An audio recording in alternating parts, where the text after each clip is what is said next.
Reinvention means to build a life, live that life, and maintain a life that's in alignment with your values, passion, and purpose. And that's why I use the word reinvention, because it's not about a one-time effort. We grow, we change, we develop. And along the way, if you can find parts of your life that you can get into sync, into alignment with what matters to you the most, then you can enjoy a life of ups and downs where you can enjoy the ups, but also appreciate the downs.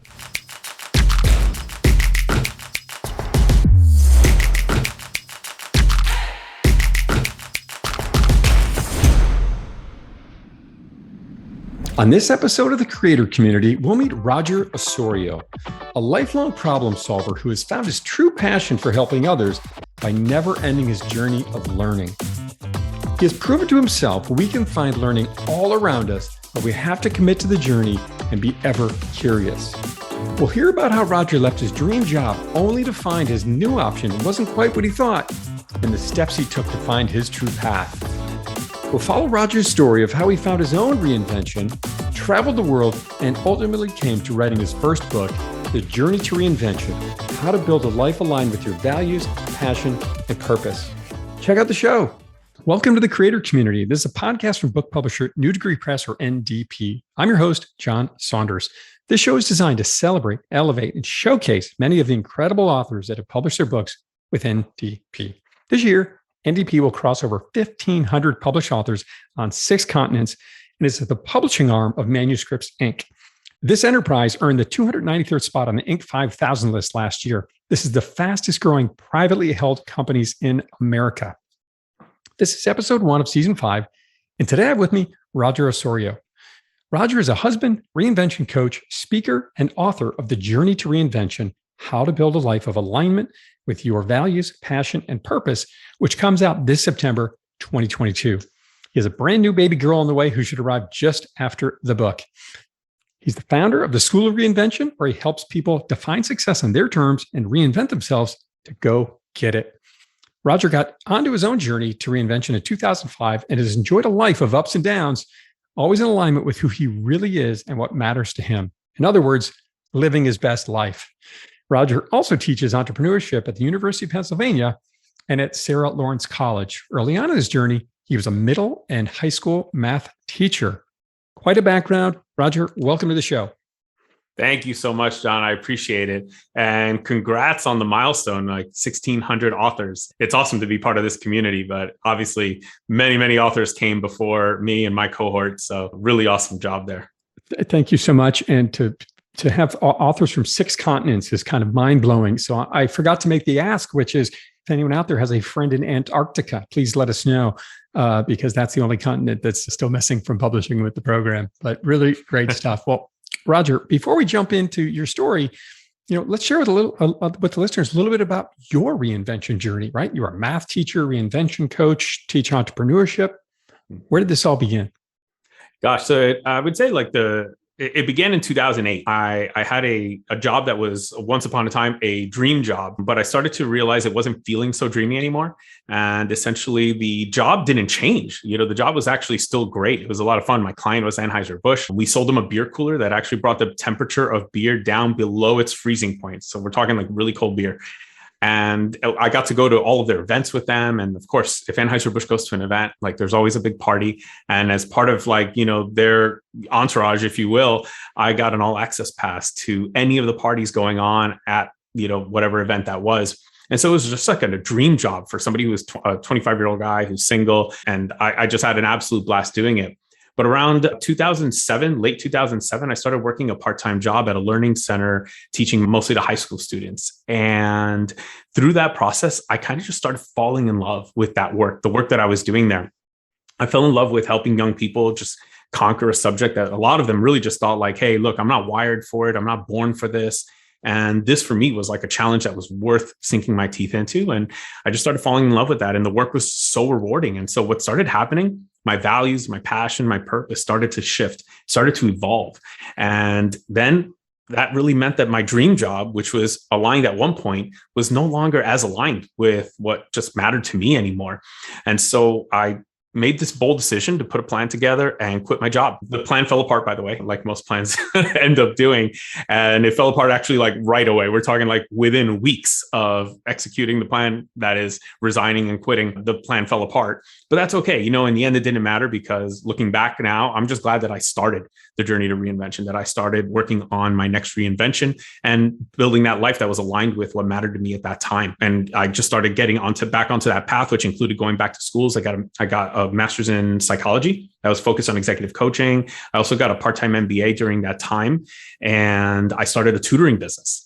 I figured, well, I love teaching math so much, so why not start my own tutoring business? And I started applying coaching strategies to teaching math. And I started to find there was a lot of success in this. And it was just really exciting and rewarding to see how, like, wow, I'm taking even my own game up to another level, working with these students and helping them out.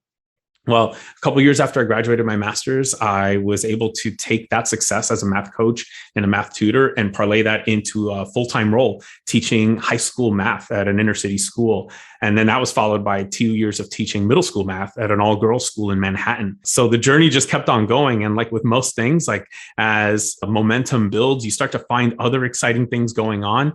You evolve, you grow a little bit. I got involved with an organization called Startup Weekend. Essentially, it's a 3-day entrepreneurship boot camp. And we help them learn how to take an idea from concept to creation through that process. Well, I became a global facilitator for them and started traveling all around the world, facilitating those events on weekends. And I really fell in love with that whole process. And then again, momentum continued to just guide me, further down the path. I was able to get an offer from IBM to help teach IBMers entrepreneurship and how to be more innovative in the way they do their work and think. I was also I got recruited from the University of Pennsylvania and Sarah Lawrence College, as you mentioned earlier, to teach entrepreneurship. So the journey's been incredible. I could not have predicted any of what I just mentioned at like early in 2008. But as you go along, momentum builds on more momentum and it takes you down this really awesome path. Momentum builds on more momentum. I love that. I like to say it a slightly different way, which is activity breeds more activity, right? You try this, you try that. And as one brilliant woman once said to me when I was trying to figure out what to do next after I left Wall Street, she said, go immerse yourself in something that you're interested in, and your value proposition will manifest itself. And it sounds like that was very much your experience. I love that. That right there, that is it. Exactly. You immerse yourself in those things and you will start to figure out what matters. Right. And not only you recognize what matters, but others do. And right, you started getting recruited to, here you were leaving this big corporate job at Budweiser, right? And probably for some thinking there's the end of the run for me, right? I don't have this big job anymore. And yet you immersed yourself and people started finding you because your value is just so, I think, probably easy to identify, getting to know you a bit along the way here. So how did all this turn into you getting a book off the ground? Gosh. I've actually had the idea of writing a book ever since, or the goal, I should say, maybe the goal or the desire, I think goes back to about 2011, 2012-ish. Of course, I didn't really even know what that meant. I didn't even know what I was going to write about. I did have one idea. It would be something related to teaching math. That's what I thought. And now, by the way, having now written my first book, I might actually go back to that idea at some point now that I know how to write a book. But back then it started as just like an idea for maybe some sort of book on math education and how to help math educators or even students navigate math so that they can really see that there are so many opportunities here for learning this. And it is not as hard as everybody makes it sound, which is a whole nother story for another podcast and another book. But it wasn't really until 2020 when this book's like inspiration really hit me. So in 2020, I think it was what month? May, June, I got laid off from IBM. It was, still a really bad moment in the pandemic, no vaccine. We were still on global lockdown, and IBM launched one of their largest layoffs ever in the history of the company. The estimates went like something around 20,000 in North America alone. So it was pretty massive. And there we were, we were all given notice on the same exact day. I think it was May 22nd or something like that, whatever that Friday was, because apparently Friday is a good day to do that, according to some sort of research. Who knows? But they gave us 30 days to stay at the company to kind of wrap up our work and maybe even try to find like another job or whatever it was during that time. And so during those 30 days, I started thinking about like, what could I do? Like what do I need to do in my job to hand off my role and all of that? But the night after I got laid off, or that same night, I got on the phone with one of my dear mentors. And I told her what happened and all of that. And when we were talking, she issued a challenge to me. She said, you have these skills in coaching. You've been out there on your own in the past. You've reinvented yourself many times. She goes, I'm worried about the IBMers who've been at IBM for most, if not their entire careers. Now, these are folks who've been with the company 10, 20, 30, even 40 years. I met one person who got laid off with 42 years at the company. I mean, his time at IBM alone was longer than I was alive. I'm 41 and he beat me out there with 42 years.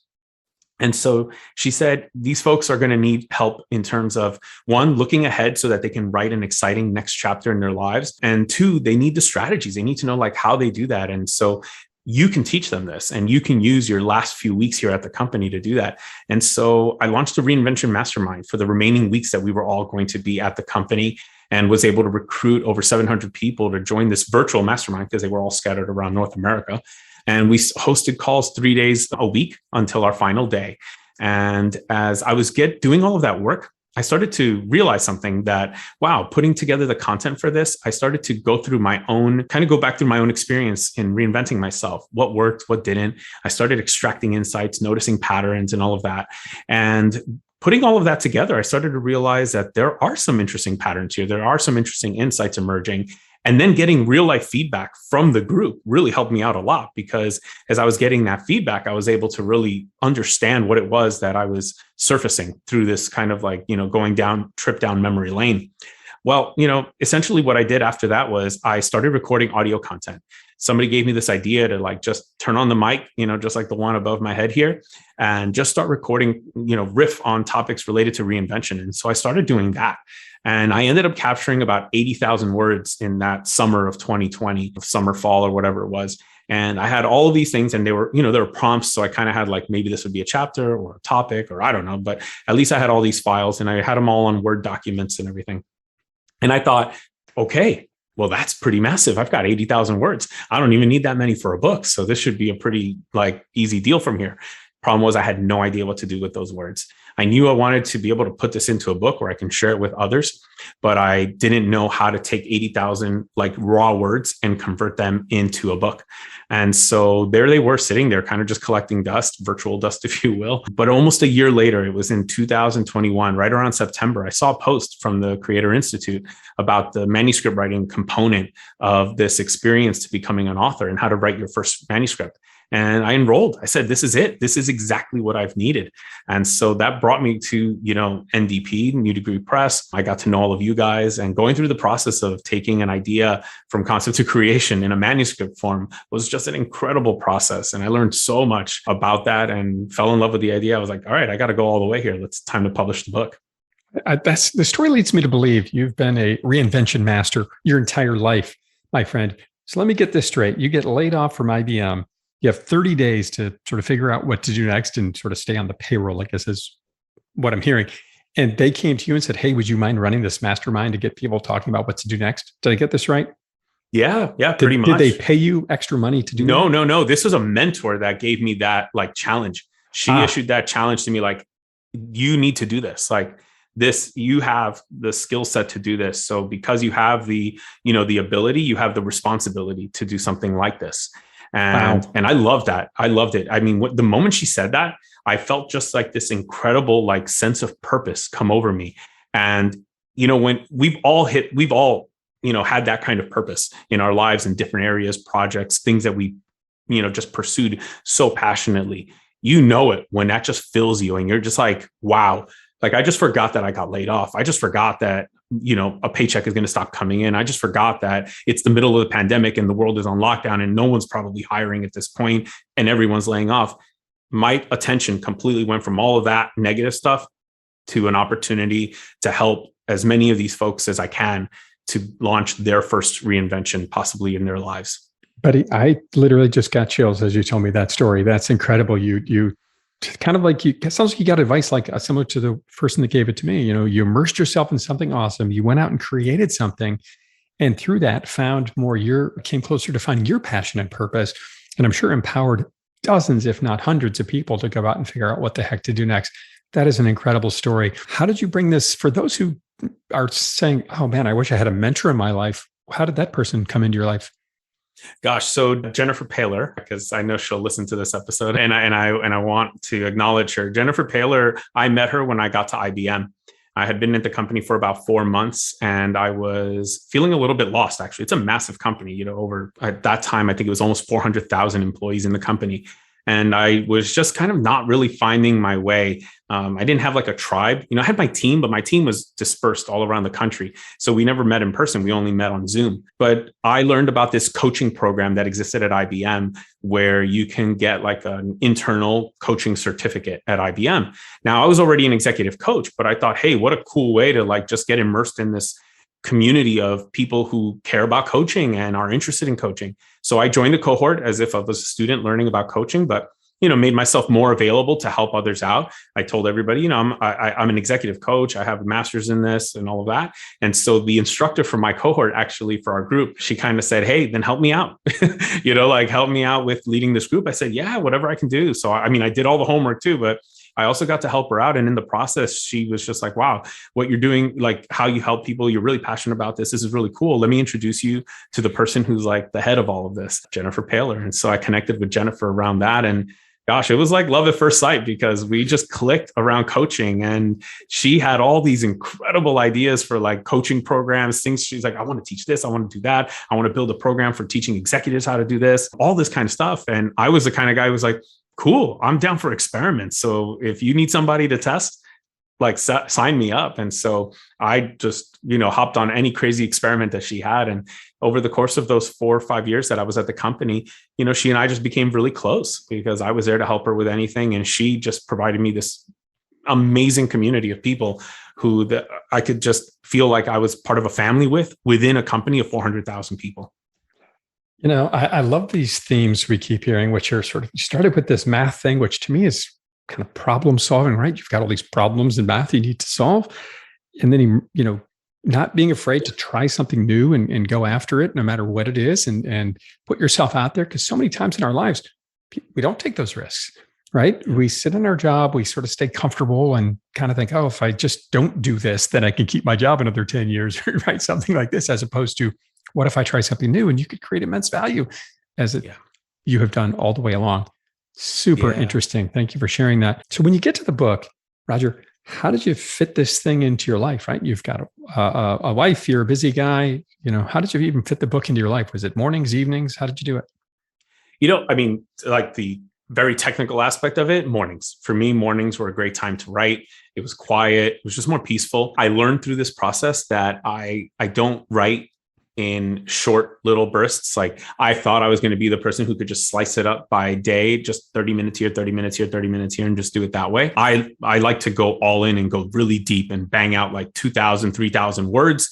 I don't know how those 2,000 or 3,000 words will be used. Obviously, we learned in the program that they may or may not be used, and that's okay. But it's part of developing your ideas. And so mornings were the best time to get like a solid 2 to 3 hour block where I could do that. But I think even more importantly than the time of day that I did it, because I know time of day is really relative. It depends on everyone's schedule, what your routines are, your family life, all of these things, play a role in deciding what the best time of the day is. And also your own kind of rhythms. Are you a morning person? Are you a night person? There's no right or wrong here. Some people are middle of the night people, whatever it is, it really just depends on like what works for you.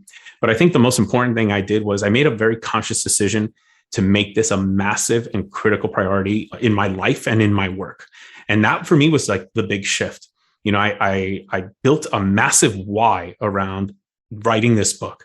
And it was an exciting goal with a really powerful why. I had so many reasons, just a few being that I could help other people know that it's possible to build a life that's in alignment with your values, passion, and purpose. For me, just the possibility, if I could introduce someone to that possibility through the words in the book, then mission accomplished. And if I could take you a little bit further and help you feel, emboldened to like take the journey and like, I'm going to hop on, I'm going to give this a shot, even better. So that purpose like really powered me.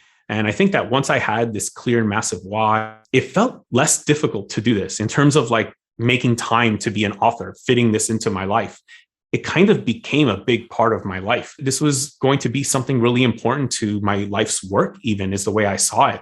I felt that this was also aligned with what I'm trying to teach. I'm telling people like, that it's important to make our life great, that we can do things to make our life great. If this is something that's that important to me, then how dare I not make time for this, allocate significant amounts of time to this, if this is a part of, what matters to me. So yeah, it was just part of living a life that was aligned with my values, passion, and purpose. And once I made it that way, it really shifted things. But in 2022, when we got into the thick of the writing process and, getting that manuscript ready to turn into to you guys, to the publisher, and then to see if we got approved and all of those things, when I was setting my 2022 goals in December of 2021, I thought, okay, what are the goals that I'm going to have for the year? And over the years, I've actually learned to write less goals. Rather than having more, I just have less, but more powerful ones that are really aligned with me. And I had 3 goals set for the year. And one of them was to publish a wildly successful book that helps people begin their own journey to reinvention. And so this was my number 2 goal of the year. My number 1 goal of the year was to begin building our family. And well, the book drops in September, baby drops in November. So, goals 1 and 2, totally achieved. But making it one of the 3 goals, I think, was what the shift for me. So a lot of learning along the way of how you write, your style of writing. And what's interesting about the story, especially I think for people that are thinking about writing a book, is, I wrote my book at night. That was just kind of when my brain was most alive and my kids were asleep, the house was quiet, this kind of thing. But I love this learning about yourself along the way, about really understanding the power of knowing your values, passion, and purpose, which is so cool. So having said all this, like, what is this book about? What do you want listeners to know about the story? So, I think essentially this book is about learning how to build a life that's aligned with your values, passion, and purpose. And, this other idea that's very related to this is becoming who you are. I think those are the 2 key ideas of this book. And if I had to sum it up, I would just leave it there and let that sit with people. But essentially, I wrote the book so that I could invite people onto this journey. Because to your point, sometimes we stay in our jobs, right? And we think, gosh, everything's fine here. I'm making a good salary. This is my dream job. Whatever the objection is, or whatever the thought is that keeps us where we are, even though a part of us already knows that what we're doing now, this role, this part of our lives, whether it's in our relationships, our wealth, our health, whatever aspect it might be, we know that feeling when it's not aligned, when I'm like, something just doesn't feel right. I know I'm not thrilled. I know I'm not happy, or I know I'm not at my best. And I want to invite people onto that journey. And so, I wrote it so that people felt like this was an invitation. It was their invitation to join me on the journey, to join others on the journey, and to get onto that and start pursuing what matters most to them by reinventing parts of their life, small parts and big parts. It really just depends on what needs to be reinvented along the way in order to get into alignment with who they really are and who they want to become. What a great passion you have for helping others to grow, to break out of the cycle that maybe they've been in, or it makes me think one of my favorite quotes from Ben Franklin: we live until we're 25 and are buried at 75, right? Up until we're 25, we're learning, we're growing, we're doing all these interesting things. And then we start punching a clock, dare I say. And, then 50 years later, off we go. And it sounds like you're very much set up a business to completely help people avoid that circumstance, which I love. So, Roger, what does reinvention mean to you? And to me, reinvention can sound scary. Do I have to become somebody totally different? What is this all about? So, simply put, reinvention means to build a life, live that life, and maintain a life that's in alignment with your values, passion, and purpose. And that's why I use the word reinvention, because it's not about a one-time effort. We grow, we change, we develop. And along the way, if you can find parts of your life that you can get into sync, into alignment with what matters to you the most, then you can enjoy a life of ups and downs, where you can enjoy the ups, but also appreciate the downs. One of the biggest things I learned on the journey was that, there will be downs in our life. There will be bad moments. There will be dark moments in our lives, and they can be devastating. But when you live a life that's aligned with your values, passion, and purpose, which, by the way, doesn't mean being super wealthy or anything like that. Some of my poorest years were some of my happiest years. And, that was something I learned along the journey. But what I learned was that when your life is in alignment, when you are doing things that really just set you on this passionate kind of fire, then you can weather the tough moments. You have other parts of your life that can balance out the part that is struggling at the moment. Along the journey, I've earned a couple of master's degrees and they've served me well. I've been in debt to the tune of $150,000. I've delivered over 600 talks to over 200,000 people from over 100 countries around the world. I've been married, divorced, married again. I've quit jobs. I've been fired. I've been laid off. recruited away, hired, made offers that I couldn't refuse, and then laid off again. I've been overweight. I've been in great shape. I've been in the middle. Now I'm currently in the middle, trying to get back into better shape. I've been lonely. I've been not lonely, but no matter what I've realized is that as long as I've been on the journey to reinvention, and as long as I stay aligned with what matters to me and who I really am, I can actually enjoy the ups and still appreciate the downs and really be able to weather those tough moments. It doesn't make them any less tough. They're still tough. Getting divorced, being in debt, being in $150,000 of debt. All these moments and these parts of our lives are still very difficult.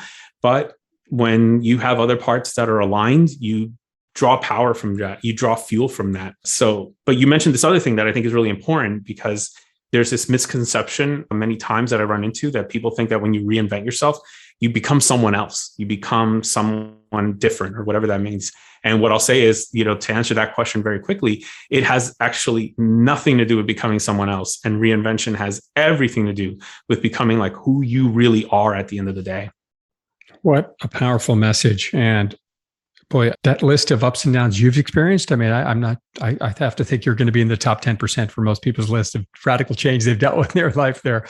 Well done. And here you are, surviving, not just surviving, but thriving, writing a book, building this business. 200,000 people have heard your story. I can't wait to hear your story once the book is out and that continues to escalate you. One of the big questions people think about when you consider reinvention, right? Oftentimes it means a job change, starting a business. Oh, wait a minute, I was making this much money before. What do I do about that? Right? A career pivot's probably going to have an income problem at some point. How would you tell people to deal with that? That is probably one of the most popular questions I get. How do I deal with a pay cut? Or how do I mentally get over the idea of a massive pay cut? And, I've thought so much about this. The best way I can explain it is that if your life, all the income you had or whatever it was in a pie, the rewards you get in life, a combination of fulfillment and income. When you take a pay cut by leaving a job or starting a job that pays less, you can imagine the slice just disappearing from there. Maybe a very big slice, maybe not so big, whatever it is, but a slice goes away. But what I argue to people is that what happens when you do that is that if you replace it with fulfillment, with something that's aligned with your values, passion, and purpose, the slice that you're replacing it with is actually so much bigger than the one you took away. And what actually ends up happening, your pie gets bigger. Your life actually becomes richer for taking a pay cut. And it seems so weird, right? This is the part that you've got to go through it to see what happens when you start living a life aligned with your values, passion, and purpose. But your pie gets bigger, life gets better. And you start to forget that money is missing, because it's now replaced by whatever it is you're doing that's more aligned. For me, initially, teaching math. I was working with these students. I cannot tell you how fulfilling that was. And it was so much more fulfilling than any amount of money I lost from quitting my job. It, for me, filled me up. And by the way, of course, you can imagine along the journey, because I owed so much money, and if I wasn't making a lot tutoring math or teaching math or whatever it was, I had debt collectors calling. I had student loan debt collectors calling, and those guys are man, they are aggressive. They are determined people, and they are calling and calling and calling.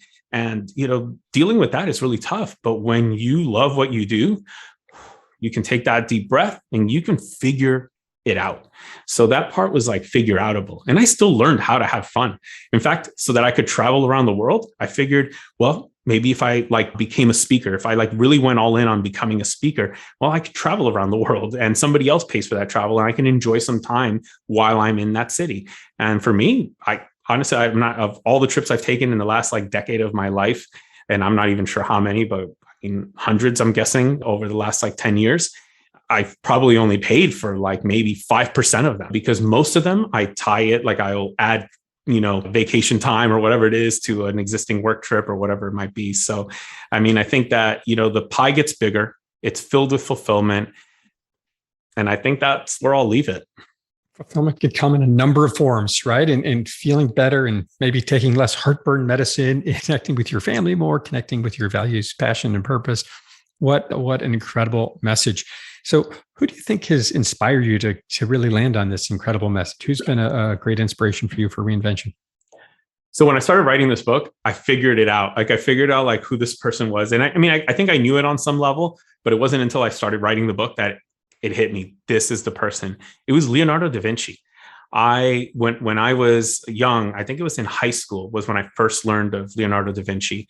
And, at a deeper level than just Leonardo da Vinci, some genius from back in the day. When I started learning a little bit more about his life, I became really curious, and I bought a book on Da Vinci and I started reading it and all that. I think it was like 17 or 18. And I just became fascinated with his life. And I just saw how many times he changed what he was doing. I mean, he went through from one career to another, to another, to another. He's a painter, a sculptor, a military engineer, an anatomist, a poet, a cook. I mean, the list goes on and on. I can't even list all the things. He's done so many things in his life.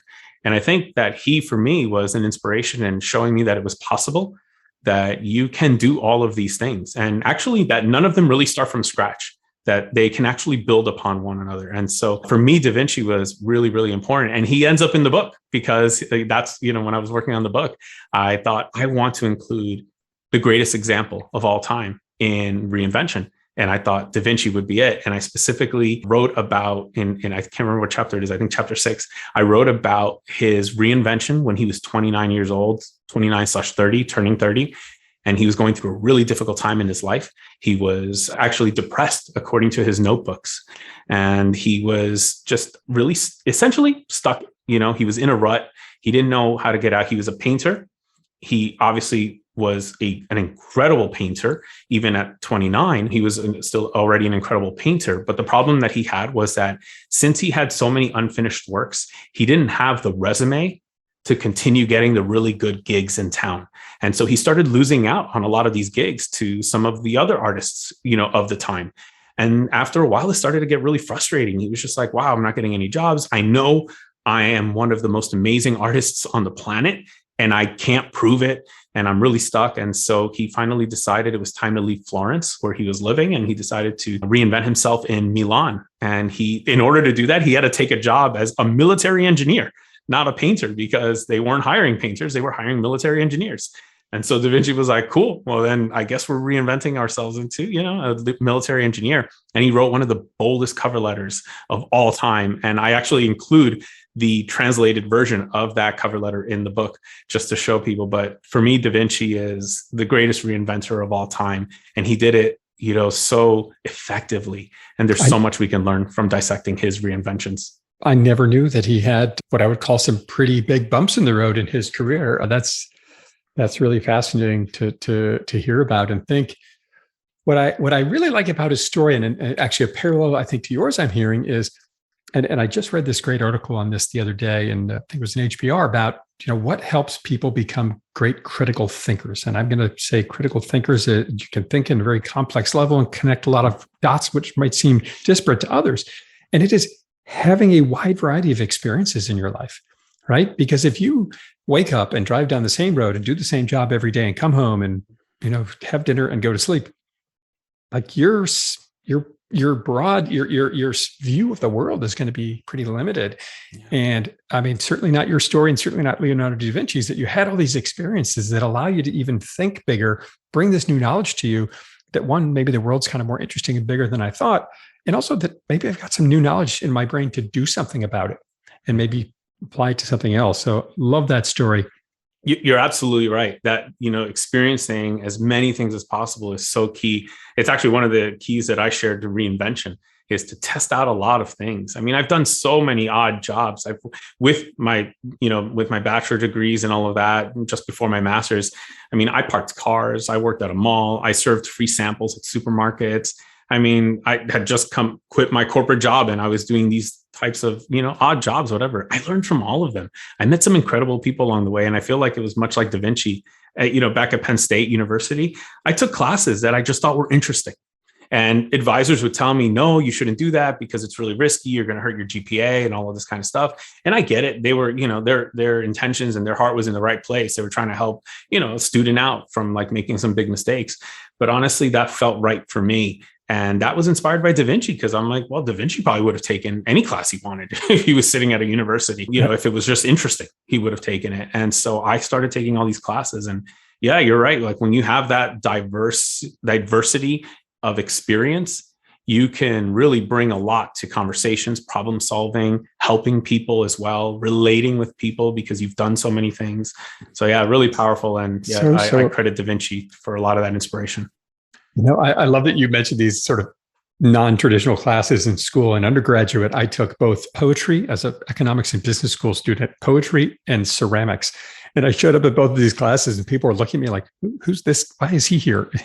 And I was there because I was like fascinated and just wanted to explore sort of the other side of the brain. So that story resonates with me so much. I love that right there. See, that's exactly it. Ceramics. It's like, and people are like wondering, who's this dude here? But that the fact that people wonder that, I think it speaks to like what society kind of guides us towards, which is to find a path and stick to it and just never, deviate from it. And you decided, to explore, and you explored, and didn't mean you have to become like a ceramics maker for the rest of your life. It just meant that, that was a rich experience. I learned something about myself. I learned something about ceramics. On to the next thing. It was fascinating. Really, those were two of my favorite classes in school. One of the key elements of your book, Rogers, is around values, right? Values. What is it about values that makes them so important to reinvention? Yeah, so I think that values, of course, being things that really matter to us, something that we hold in high value, something we assign a lot to. And I think that if we're going to live our lives in a way that feels fulfilling, we really have to make sure that we're playing by the rules, by the things that matter to us. And so for me, this is why values are really important. Another way of looking at values, I think, along the journey for me is like standards, like a way of doing something. Like, hey, when I do something, I have these values that tell me that when I do something, I got to see it all the way through. I got to be all in on this thing, whatever it is. And so, for instance, speaking is one example that I'll share. When I do a speaking engagement, one of the things I noticed when I have seen other speakers at events is sometimes they pop into an event and then they leave. And while it's cool, they delivered what they've delivered and they were probably just hired to do that. That didn't seem like right for me. Like for me, that was not the standard that my values set for me. It was, I got to be all in at this event. I want to hang out leading up to my talk. I want to listen in. I want to be with the audience. I want to talk to some of them. I want to get to know like where their head is at so that I can then tailor my talk to where they are at that moment, even in the conference. And for me, I set that standard. And so it's actually what helped me get so many speaking engagements. So in order to do that, I had to design my offer as a speaker in such a way that I could be in alignment with that value that I had. And so the values kind of drove like how I designed what mattered, like the work itself. So when people would say like, what are your rates for doing a 45-minute talk? I would say, well, my rates are for a day. Like a day, well, you're only going to speak for an hour or 45 minutes, whatever it is. And I'm like, yeah, but I'm going to spend the whole day there. I'm going to talk to your audience. I'm going to spend time with them. I'm going to help you guys out. I will get on calls before the event because I want to help make sure that this agenda is really aligned well and that we can be all in sync. Ultimately, I want to help you deliver the greatest event you've ever delivered. That offer, the way I designed that, which was aligned with my values, allowed me to really be able to separate myself as a speaker and book gigs that were normally really hard to get access to. And so I think values and that's just one example, but the same goes for how you design your work, how you design your life, how you design your morning routine, how you design your afternoon and evening routine, how you spend time with family members or not spend time, but whatever it is that you do, your values can dictate all this. Now, of course, we can design a life that has nothing to do with our values, but we will be living in that constant struggle. And the last thing I'll say about values is that, they tend to evolve over time as well. Like we grow into new values, and I'm actually learning that right now. I'm going through a massive purpose and values evolution at the moment as I embark on fatherhood. Our baby's not even here yet, and I'm already feeling like my purpose and values changing, and it's incredible. And because I'm so aware of this, I'm thinking, okay, let's get ahead of this. Let's not wait until things are uncomfortable. Let's figure out like how I can begin designing life so that it is in alignment with what now matters to me. So yeah, values incredibly important to the book, to Reinvention, because it will guide your reinventions if you allow it to. So key. And I love this thinking you shared around, instead of just approaching conferences and sort of, it makes me think of the blue ocean strategy. Instead of showing up and saying, hey, I'll charge you $300 to be a speaker less than the other group that's coming at you, right? You didn't do that at all. You went at them and said, let me charge you significantly more and I'll provide immense value to this thing and taking a really enterprise look at what's important to them, right? Not just having a good speaker there, but producing a great event for their conference. So what a fantastic mindset to think about that. So you shared a story about, the challenges of reinvention, and right, you've got all this debt on your hands. And I think you were parking cars at some point and got into a car accident while you were working in a parking garage. What happened there? And I think there was some value challenges, if I recall the story. Yeah, you're absolutely right. So I was parking cars on Thursdays, Fridays, and Saturdays. The tough part with Thursdays and Fridays was that I would go right from the office to the restaurant to park cars from like about 6 p.m. until usually like 1-ish p.m. So you can imagine Thursday, I wake up at like 5 a.m, whatever time, to begin my routine and go to work. Then I go to the next work until 1 a.m, get home by 2, and then sleep for a few hours. Friday, back to the office, and then boom, back to the restaurant. By Friday night, I'm like pretty exhausted and my mind's just not, totally alert. I was drinking Red Bulls at like midnight to make it through that last stretch of, parking cars without hitting anything. Well, like one day I hit one. I backed into a lamppost and I damaged up like pretty much the back rear bumper, like the edge of it and the part of the back bumper of a car. And I was like, no, like this did not just happen. And I was just like so pissed off at myself because here I am. I do this job so that I can help pay off my student loans faster. And now I've just set myself back in a massive way. Whatever I estimated, it'll probably cost me $1,000, maybe a couple thousand to fix that. And I'm like, well, there goes like a month worth of, parking cars, like, and tips. Now I'm going to be working just to pay this. It really pissed me off. And I was just really scared. I was like, oh, this really sucks. And I considered not saying anything. And one of the things that, the valet company tells you is that if somebody leaves the lot, and it says it on the back of the ticket, if somebody leaves the lot and they don't notice the damage or whatever it is to the car, then they can't claim anything because they've already left the lot. So it could have happened somewhere else. And so honestly, I considered like, maybe I just won't say anything. It's on the back of the car. The guy's going to sit in the driver's side and drive off and we'll never know. But something just felt incredibly wrong about that. And I've made a decision there. I've resolved that I'm going to tell him. I'm going to tell him when he comes out. And just like a freaking movie, or something, a scene out of a movie, of course, his car is the last one remaining in the lot at the end of the night. Car after car is leaving. And I'm like, oh my God, when is this going to happen? And finally, the dude walks out and, he comes out and he looks like he just had a great time. He had a lot of fun. And then he, approaches the car. I already had his car pulled up because it was the last one. So I figured, let's have it ready. And I just told him, hey, I need to show you something. And I took him to the back and I pointed it out. And I said, I'm really sorry. I accidentally hit that lamppost when I was parking it. I'll pay to fix it, whatever it takes. All I ask is that you please not tell the restaurant or please not tell the valet company.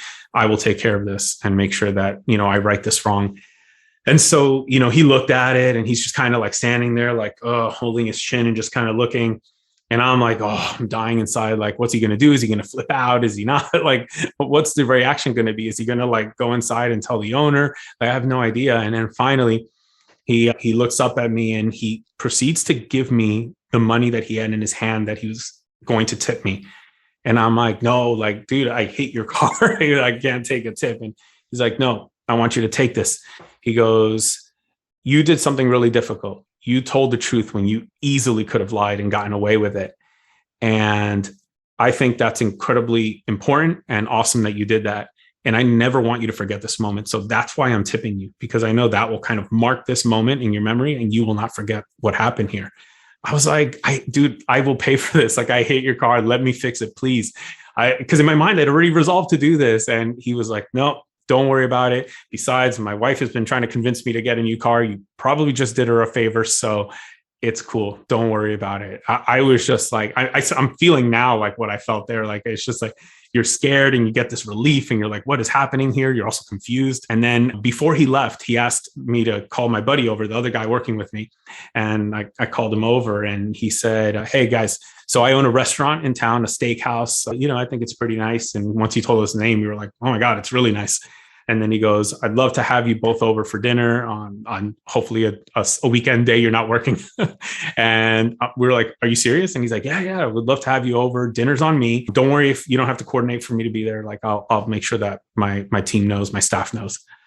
We ended up having dinner on the guy at his restaurant as well, in addition to hitting hard. But I learned something so powerful about really making sure that you stick to your values, because at the end of the day, like I still remember this moment. And I have a feeling that had I not done that, had I let him go, I'd also still remember that moment, except the memory would be one of disappointment with myself and what I had done. But now instead, I have this incredible, beautiful story of like just an incredible interaction with an amazing person who was obviously incredibly forgiving and went out of his way to really help make sure that I learned a valuable lesson about values and making sure that you stick with them. I mean, here you were, all this debt, working extra jobs to make ends meet, right? And now you have another 2,000 bill about to get dropped in your lap. You could have lied about it or just not told about it, and you didn't. And holy cow, what an incredible outcome! So, I want to ask one more question, specifically related to the book and reinvention, Roger. And that is, if I want to start reinventing myself today, I'm feeling what you're saying. I'm feeling kind of this bit of this stuck thing. Where do I start? What do I do? So I'm going to keep this one short because I want people to like listen to this and go do this. There are 4 ingredients that really help you lay down a really strong foundation for constant and never-ending reinvention, but it also starts with your first reinvention. So the first thing I'll tell you to do is 1, meet new people. Make sure that you have a regular opportunity to meet brand new people with new voices, new ideas, new perspectives, all of those kinds of things that you're interacting with. That is a key ingredient to constant and never-ending reinvention, or your first reinvention, because it's through those new ideas that you're going to get new possibilities. Along the way, I learned about a lot of new possibilities by meeting new people who did things that I had never known could be done for a living, in a business, with their families, all of these things. And that's part of the reason why I'm writing this book, because I want you to meet me, a new person in your life, and by reading the books through the words in the book, so that you can get some of the ideas of what's possible.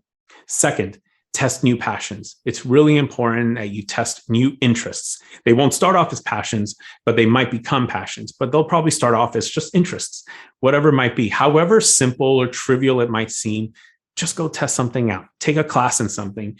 Maybe you've just been barely curious about dancing. Just go take a dancing class. I promise you, it won't hurt you. Take a ceramics class like John did. Whatever it might be, just test those things out, because you never know what you're going to learn from them. And I can promise you that if you really open yourself up in those opportunities, you immerse yourself, like to use, John's word, you will be able to draw something from that experience.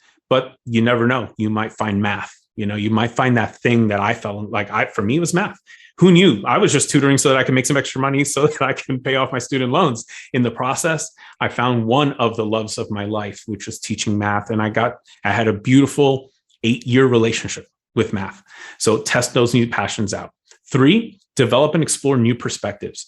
It's so important to stand in different places and see your situation and other people's situations from a different place. So for instance, I parked cars, I worked serving samples at supermarkets, I folded shirts, I worked with a musician. I've done so many different, really, really very different things, which have allowed me to enjoy different perspectives and see the world from different vantage points. And in the process, when you see things differently, you open new pathways to new possibilities. All of a sudden, you're like, whoa, that's really interesting. I couldn't see that from my world, where I'm sitting every single day doing the same job that I'm doing. But that opportunity, that thing I do as a volunteer, part-time, or just for fun, or whatever it is, that puts me in a different place. I remember my first job at Ingersoll Rand, I took the opportunity to work on the assembly line because I wanted to learn what it was like from their perspective.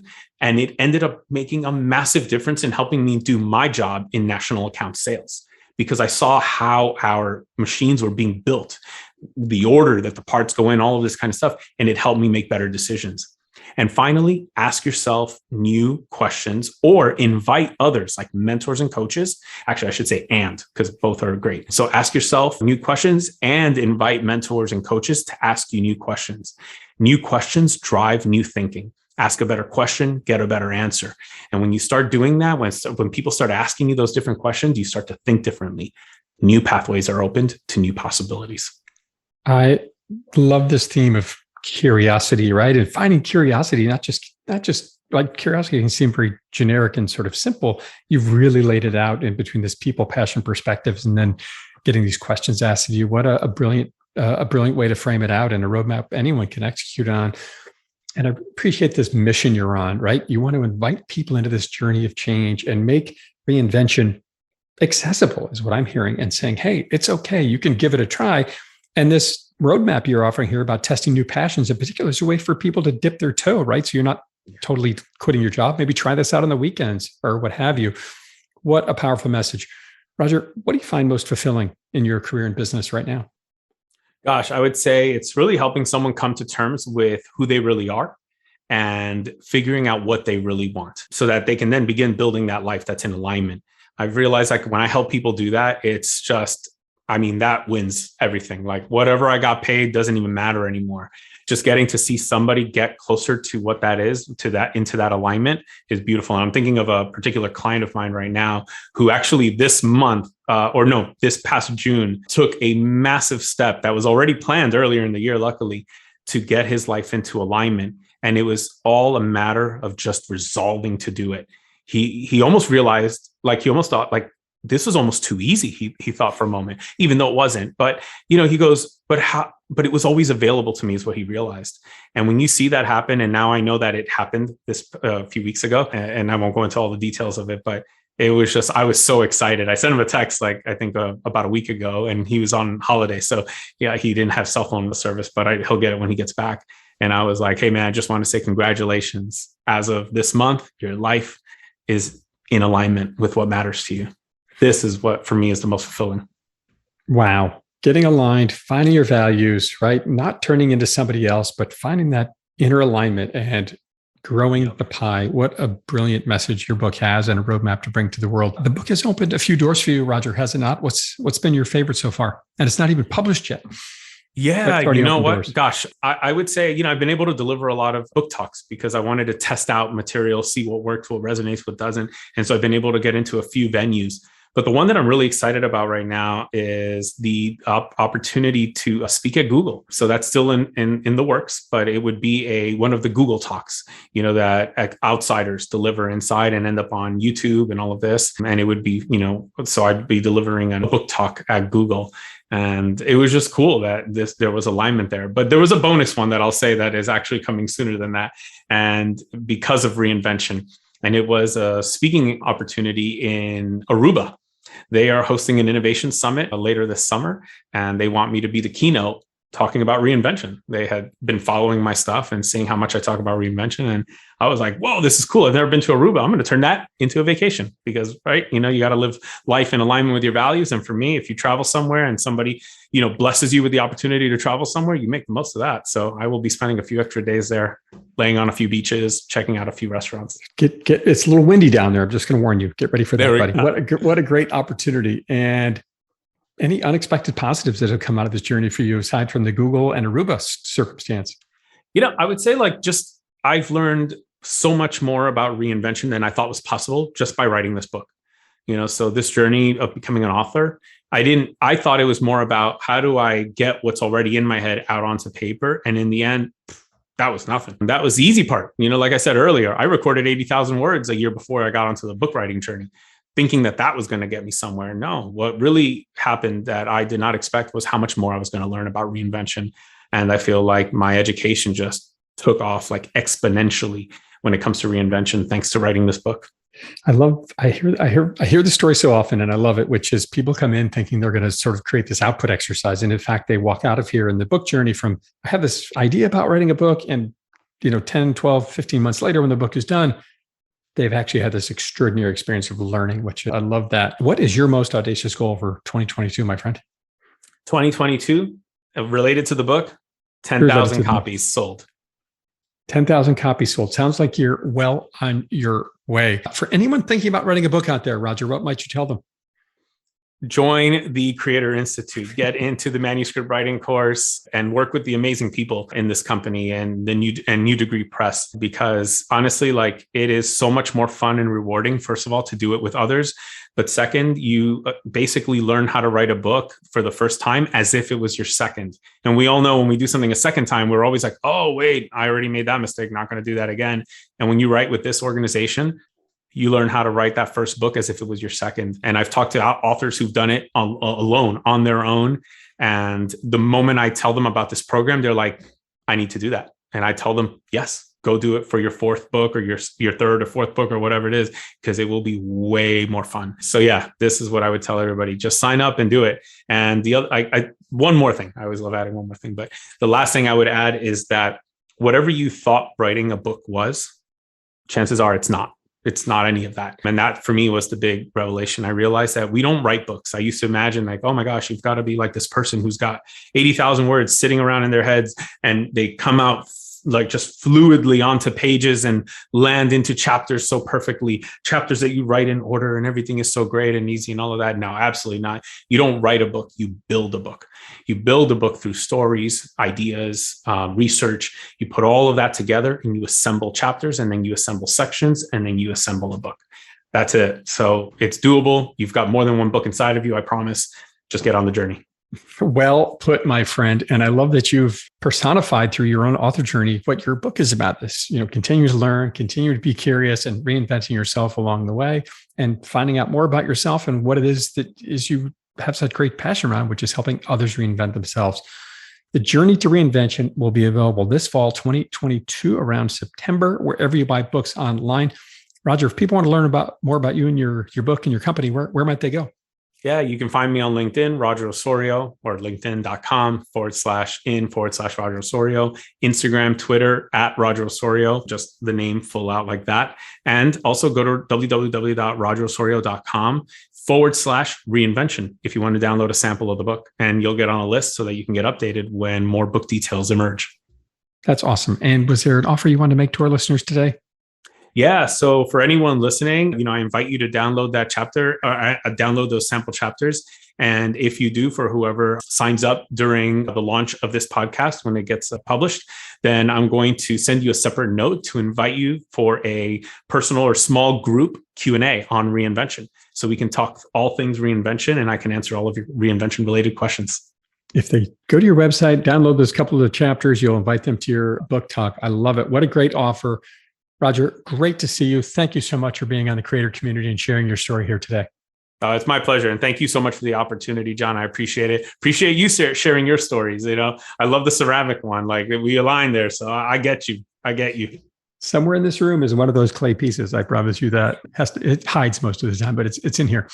Very cool. Don't forget to subscribe to the Creator Community channel wherever you consume podcasts, YouTube, Apple, Spotify, wherever it might be. If you enjoyed this episode, please go on there and leave us a review. Thank you for listening. I'm your host, John Saunders. Keep creating.